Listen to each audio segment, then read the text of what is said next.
வணக்கம் நண்பர்களே.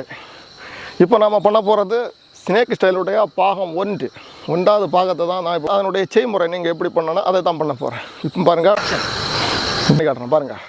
முதல்ல standing position, normal standing position வந்து உடனே அப்படி பாருங்கள், காலை தூக்கி போடுறோம், ப்ளோக்கன் பண்ணியாச்சு. பார்த்தீங்களா, இதான் நிற்கிறோம்.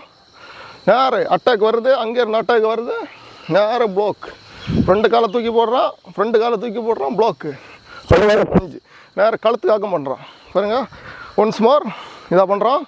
இதாக இருக்கும், ஸ்டாண்டிங் பொசிஷனில் இருக்கோம். காலை தூக்கி போடுறோம், அங்கேருந்து வர அட்டாக் ப்ளோக் பண்ணுறோம். நெக்ஸ்ட் லெக்கை தூக்கி போடுறோம், நேரம் கழுத்தில் குத்துறோம். ஃபஸ்ட்டு பேசிக்கு சரிங்களா. அதை சேம் தான். இதாக நிற்கிறோம், சிக் போட்டாச்சு. அடுத்து சேம். இது 1வது படியில் உள்ளதாக பண்ணுறேன். அதுக்காக நீங்கள் இதை பாருங்கள். அடுத்து நேரம் லெக்கை தூக்கி போடுறோம், ஒரு ப்ளோக்கு. செகண்ட் லெக்கு போடுறோம், ஒரு ப்ளோக்கு. அடுத்து நேரம் கிக்கு, நேரம் கீழே இடுப்புக்காக பண்ணுறோம். அதாக இந்த கிக்காக பண்ணுறோம். அப்போன்னு இல்லை, டவுனுக்காக பண்ணுறோம். அதே சேம் தான்.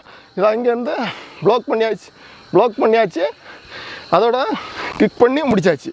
அது சேம் இங்கே பண்ணுறோம், ப்ளோக் பண்ணியாச்சு. அடுத்து நேரம் அதே தான், இந்த லெக்கு போட்டு பண்ணியாச்சு, கிக் பண்ணுறோம். அதே சேம் தான். இங்கே போட்டாச்சு, இது பண்ணியாச்சு, கிக் பண்ணியாச்சு, முடிக்கிறோம். அதே சேம் தான் இங்கே. அதே தூக்கி போடுறோம், இங்கே லெக்கை தூக்கி போடுறோம், ப்ளோக்கு அதோட சேர்த்து ப்ளோக் பண்ணுறோம். அடுத்து நேரம் கிக் பண்ணுறோம். அதே சேம் இங்கே பண்ணுறோம், ப்ளோக் பண்ணியாச்சு. அப்படியே லெக்கை தூக்கி போட்டு கிக் பண்ணுறோம், ஒரு கிக் பண்ணுறோம், அப்படியே முடிக்கிறோம். ஓகே நண்பர்களே, இந்த ஸ்னேக் செயலை நீங்கள் செய்து பழகின பிறகு கமெண்ட் பாக்ஸில் தாருங்க. அடுத்த கண்டென்ட்டாக அடுத்த இதில் போடுறேன். நீங்களும் செய்து பயனடைய உங்களை வாழ்த்து. இது முதல் படி தான். இந்த முதல் படியை முடித்து விட்டு செகண்ட் படியை அடுத்து போடுறேன். நீங்களும் செய்து கமெண்ட் பாக்ஸில் அனுப்புங்க. அதன் பிறகு 2வது பார்ட்டை போடுறேன். நன்றி, வணக்கம்.